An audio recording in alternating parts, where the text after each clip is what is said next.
The Walt Disney Company's only legal challenge to what happened in the state of Florida has been tossed out by a judge. It is no surprise for those of you who have been watching this channel, as well as Legal Mindset and Valiant Renegade.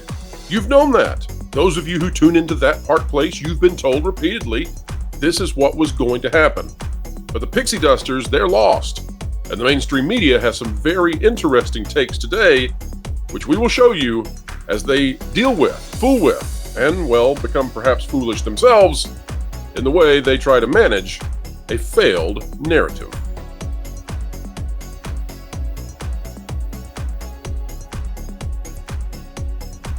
Hello, folks. Welcome back to the Pro Channel. It is always a joy, of course, to have you here. We are here to explain entertainment, keep you ahead of the culture curve. And it turns out that over the past year, we have done just that. We indeed kept you ahead of the culture curve in explaining the $1 trillion, yes, $1 trillion mistake that Disney made when they decided to become a political entity and to weigh in on what should happen with state curriculum regarding intimate issues and when small children should learn those issues. Disney defied the entire state of Florida. For one could say that Disney took on Ron DeSantis or that Disney took on the legislature of Florida. But that really isn't fully accurate because those are representatives of the state of Florida, which is now largely a conservative state. And Disney took a distinctly not conservative position and decided that it would determine when children should learn about bedroom issues. And Disney itself decided that was the way to go. Now, that was, of course, part of a shadow campaign led by Bob Iger when he wanted to come back and be the CEO again. And that was all part of that effort to oust Bob Chapek, despite the fact that Chapek achieved the highest stock value the company has ever seen. Bob Iger probably doesn't want you to know that. Let's go to this tweet from Legal Mindset. Andrew, of course, taking a bit of a victory lap, but it is well earned. He says, appreciate the statement of Charles Cooper here, distinguishing that Disney may own the land in the district, but it does not own the government.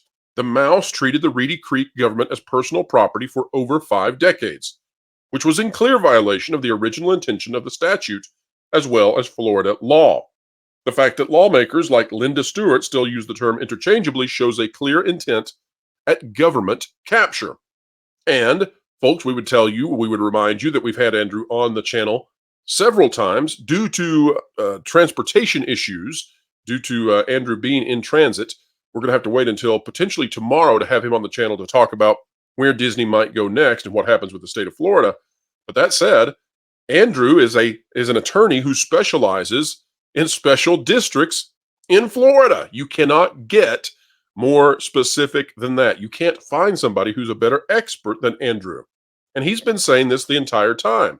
And yet those out there in the corporate press, as well as those, the sycophants and the pixie dusters, they've been preaching their own message, but that message was always false. It was never going to happen this way. We'll explain in a moment. But here's the statement. The Central Florida Tourism Oversight District released the following statements in response to the federal court ruling on Disney's case against the district. Central Florida Tourism Oversight District Chairman Martin Garcia. I'm delighted that this lawsuit, which was nothing more than a distraction, is now behind us. Our board and the district will now continue to make the appropriate changes to operate and function as an independent government agency to promote transparency and accountability while bringing more prosperity to more people in Florida. Continuing, we are pleased that the district court applied clear precedent to reject Disney's claim that it, rather than Florida's legislature and her governor, gets to choose the officials who will serve on its local government body. Disney may own the land in the district, but it does not own the government. Clarification on what that says. Rather, Florida's legislature and her governor. Now, that is the message out of the cftod. And folks, again, let's do a quick review. Professor Pro here with a bit of info. For those of you who may be joining the channel right now, trying to figure out what actually happened and realizing, oh, I need to go where they've been saying this would happen exactly like this. Here's the deal. Had Disney been able to win this, then it would have altered property rights across North America. That was never going to happen. The Walt Disney Company wanted to have a rule take place which would allow them to treat the Walt Disney World Resort as a giant homeowners association that was granted government powers through HOA bylaws. That was never, ever, ever going to happen. And when it didn't happen, the Disney claimed that that was an infringement on their First Amendment rights of political speech. And guess what else? That also was an admittal that they were political. And this whole thing is a giant political miscalculation. But it's only a political miscalculation if you understand that this is in their mindset an appropriate cost for bringing back Bob Iger and getting rid of Bob Chapek. And why did they need to get rid of Bob Chapek, who, again, reminder, had the company under the highest stock price it's ever seen? Because of politics. Here's the article out of thatparkplace.com by John Trent. Judge dismisses the Walt Disney Company's lawsuit against the state of Florida, and Governor Ron DeSantis says Disney lacks standing. This is exactly what we told you would happen to Disney. Now, we'll explain why they lack standing, but let's read the article first, and I'll tell you again why Disney had no standing here. They're not a party to this. Disney was not infringed upon in any way. United States District Judge Alan Windsor dismissed the Walt Disney Company's lawsuit against Florida Governor Ron DeSantis and the state of Florida. He also ties a mean tie. The Walt Disney Company sued Florida Governor Ron DeSantis, the state of Florida, and other Florida government officials in a 77-page document back in April of 2023. The lawsuit alleged that the state of Florida's decision to dissolve the Reedy Creek Improvement District violated the Contracts Clause of the United States Constitution, violated the Takings Clause of the Fifth Amendment to the U.S. Constitution, violated the 14th Amendment's Due Process Clause, and violated the company's First Amendment political speech. Folks, as we read this article, I want you to compare in your mind the level of detail and factual statements and claims made in That Park Place versus other websites. Just keep this in mind as we read through this. The Walt Disney Company CEO Bob Iger attempted to justify the lawsuit by positioning the company as a victim. During the company's Q2 2023 earnings results webcast, he said, "First of all, I think the case that we filed last month made our position and the facts very clear." Oh, were they, Bob? And that's really what this is about. One thing and one thing only, and that's retaliating against us for taking a position about pending legislation. Remember, the court found that Disney is no party to anything. They don't have any, Disney has no position in this. Nobody's touched Disney.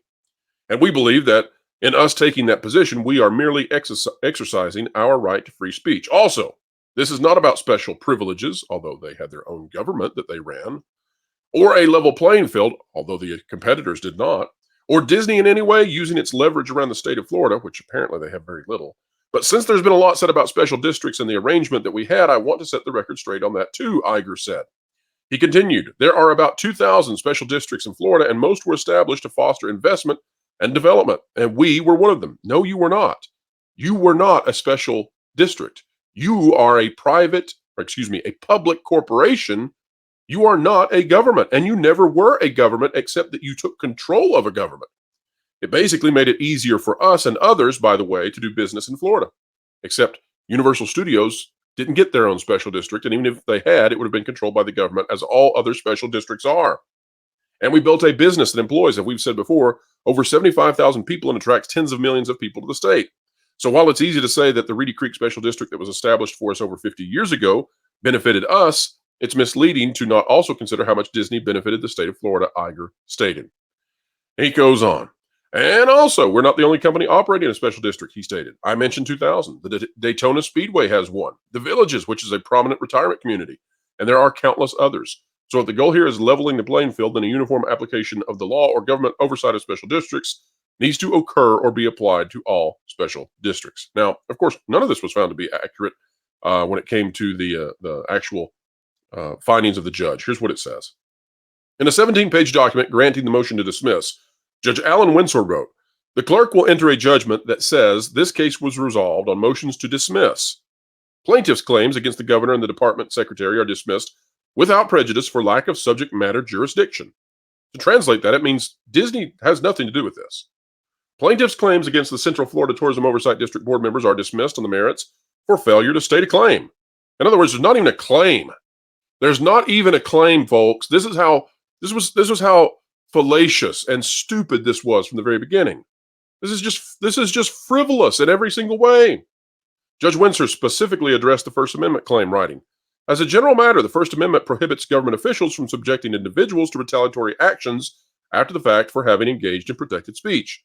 But it is settled law that when a statute is facially constitutional, a plaintiff cannot bring a free speech challenge by claiming that the lawmakers who passed it acted with a constitutionally permissible purpose.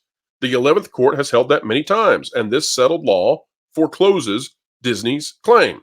He also noted, in short, Disney lacks standing to sue the governor of the secretary, and its claims against the cftod defendants fail on the merits because when a statute is facially constitutional, a plaintiff cannot bring a free speech challenge by claiming that the lawmakers who passed it acted with a constitutionally impermissible purpose. In other words, Disney is not the party that has had anything happen to it. Reedy Creek was, and it was its own government. It's not Disney, even though Disney apparently thought that was true. And so many pixie dusters followed right along. And so therefore, they don't have any standing to sue the governor or the secretary. And in regards to cftod, well, they can't sue them. They can't. There's no merit to that one because, as it turns out, free speech doesn't apply in this case because all cftod is doing is acting within their constitutional powers. Let's go to Deadline now, though. I want to remember we said to compare and contrast. Let's take a look at how Deadline is reporting this. It's very important to pay attention to the way the rest of the media is using this now. Remember that the mainstream media, the corporate media, as well as most of the Disney blogs, vlogs, YouTubers, etc., they parroted exactly what Disney was saying. So what do they do now that they've been left out completely in the cold? Well, Deadline has this to say. It's by Dominic Patton and Ted Johnson. Ron DeSantis wins one. Disney suit against Florida governor tossed by judge. Will not end here, Mouse House declares. Now, there's two ways we can read this title.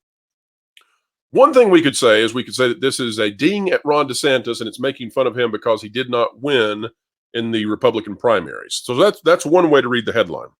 The other way to read the headline, though, is that Ron DeSantis wins one indicates that he has not completely won in the case of Disney. Now, I don't know which way the authors are intending for this headline to go, and that means that it's a poorly written headline because it's ambiguous. But all of that said, what this really means is that Ron DeSantis, he wasn't a part of this. He's never been a part of it, so he didn't win anything. Did he step in with the legislature and remove the special district, which had been abused by the Walt Disney Company for 50 years? Sure, but that's within their constitutional powers. And so trying to sue him was never, ever appropriate or valid, and that's what the judge found. And so the idea that Ron DeSantis has won one, number one, it's not just one, it's it. Disney has no more claims in court, and they might appeal, but that appeal is not going to have much success in our estimation because Disney doesn't have standing. It's not as if they would be appealing that, the judge found the wrong verdict on our claim.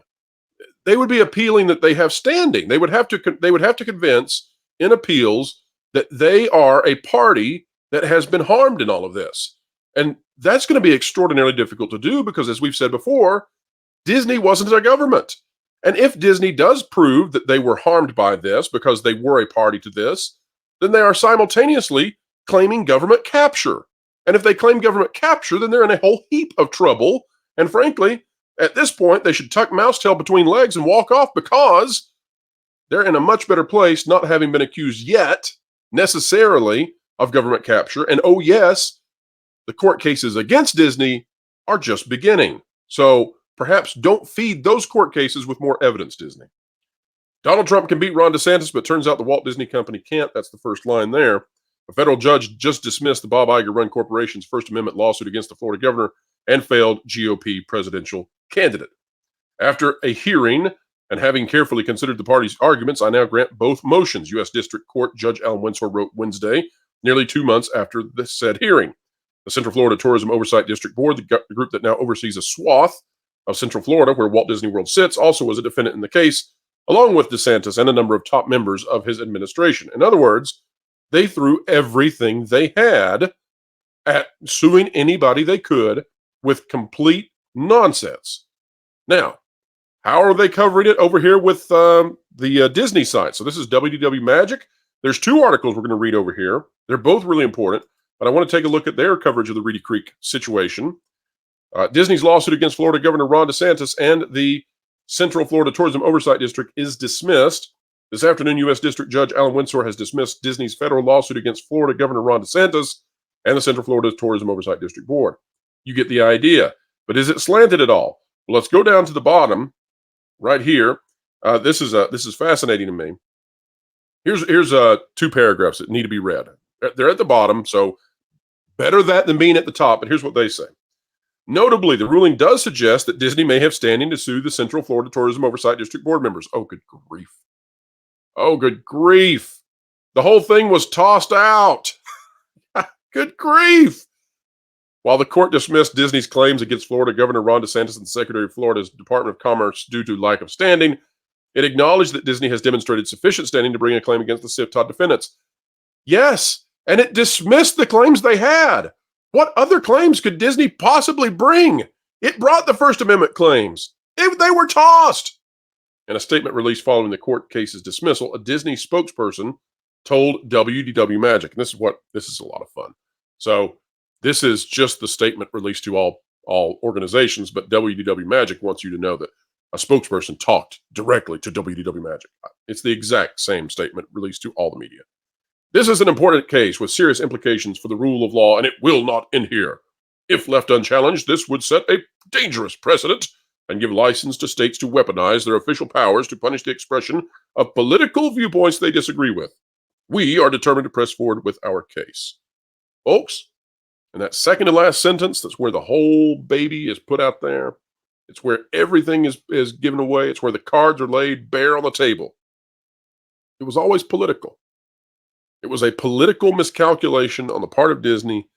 They're the ones who decided to weigh in on an extremely divisive piece of legislation with their own very divisive ideas. And let me correct that. The legislation itself was never divisive, never controversial. The idea that preschoolers, kindergartners, and first graders should not be taught in official state curriculum about bedroom issues, that should be left to parents. And then later on in the development of the child, perhaps the state has some role, but definitely not for preschoolers and kindergartners, because that's propagandistic. Disney decided they would go against the majority of Floridians, and they've paid a significant price for it because Florida no longer continued to look the other way when it came to the special district in which Disney had captured. Florida for so long had just ignored that because it was messy. They stopped doing that when Disney decided to take on the state of Florida in a very political way. And of course, Disney did so only because that was the way to get rid of Bob Chapek. So that's WDW Magic, but there's something else, folks, happening this morning now that we need to pay attention to. So let's go back to the main page of WDW Magic, and let's go to this just breaking this morning. And this is where we get to the ramifications. This is where the payment is now happening. It's not only that Disney lost in court, they're now losing in the court of public opinion. Disney loses top spot in media and entertainment on Fortune's most admired companies list of 2024. Again, look at the timeline. Yesterday was the big day for Epic Universe. People looking at those videos and being amazed by them. Really, Epic Universe finally hitting the mainstream and people recognizing just what a marvelous park it's going to be. On that same day, Disney loses their court case. The only court case they have against the state of Florida. It's over. And the next day, well, they're dropped out of the most admired companies. For 2024, Disney ranked number 12 overall among the companies from across the globe, a fall of 6 places from the 2023 World's Most Admired Companies list. The top 3 positions are dominated by tech companies, with Apple at number 1, Microsoft number 2, and Amazon number 3. Notably, Disney lost its number 1 position as the most admired entertainment company to Netflix and fell to number 4 in the media and entertainment sector. Disney had held the number 1 position for 20 consecutive years before 2024. Fortune's annual list of the world's most admired companies is based on a poll of some 600 plus company candidates, 3,700 executives, directors, and industry analysts. To determine the best regarded companies, Korn Ferry and Fortune asked participants to rate enterprises on 9 criteria, from investment value and quality of management and products to social responsibility and ability to attract talent. A company's score must rank the top half of its industry survey to be listed. Top 50 right now: Apple, Microsoft, Amazon, Berkshire Hathaway, JP Morgan, Costco, Alphabet, American Express, Walmart, Nvidia, Delta Airlines, then Walt Disney. Walt Disney now being beaten by Walmart. Now, that's not to say that Disney is in that place when it comes to consumers. That's to say that's where Disney is now with executives. with people who have power. The business and financial world intelligentsia, Disney has slipped so far. Now beaten easily and handily by Netflix. In the minds of consumers, however, if we remember back to the Axios Harris poll that came out last year, Disney has dropped tremendously and is seen as one of the least most likely, most beneficially received companies in the world. So now that is beginning to percolate into the financial and business side of things. That is not a place Disney wants to be, but bad decisions have put them there. Bad decisions by the media have resulted in, I guess, a awakening now of so many who are finally waking up to the idea that Disney is losing in court, and this was a $1 trillion mistake. If you carry this out for the next 100 years and you include inflation, $1 trillion political mistake, all to get Bob Iger back in power, and all because Bob Chapek had brought in Jeff Morrell, a Jeb Bush guy, a Pentagon guy, and they were going to moderate the company. That could not be had. Well, now the mouse is sad because the cost has come due. Folks, that is the video for today. We hope we explained it. We hope you enjoyed it. And again, we've offered to some of those out there that they can come on this channel and debate us if they're on the other side of this. We'd love to hear their opinions. We'd love to play that out, let you all hear both sides and see what you think. They just won't come on. And we could have embarrassed some people with a tweet from way back, but we're not doing that because, well, we want to take the high ground here. But folks, if you like content like this, consider clicking the like button, share, subscribe, and when you click it, you stick it to the algorithms. It's the notification bell. Drop a comment down below and let us know your thoughts. And folks, wherever you are and whatever you're doing, keep learning, keep growing, and keep having fun. Listen up, my brothers and sisters. You've been listening to Phils and those with an agenda to destroy your brain cells for far too long. It's time to change your way of doing things. Hold up. TPP is the place to be. Covering the news, so honestly, it's a team that's cool and tried and true. Ahead of the culture curve, they're trying to keep you. Jonas and Pro, they run the show, and they dragged in the bearded culture casino. You got Valiant and Lord and Fourth of Light. Wonderful people, yeah, they're alright. They got weird bringing in people like Floral, but made no mistake with Lorena Creole. Amelia and John, stuttering guitarist. Martin and Tawny and someone called CMS. Fat Steven makes a bunch of all the graphics. Did I mention a partnership with Bending in the comics? Fat Sky is a guy and Doc Matt does the web stuff. There's probably some people I missed. I hope they're not telling you the news. That should be fun with accurate info that's not been spun. You can figure it out as you will see. The TPP is the place to be. Yeah, Wilton. That was actually pretty good, or White. But I think you might have forgotten Vash. Well, he lost all his friends. But it was implied.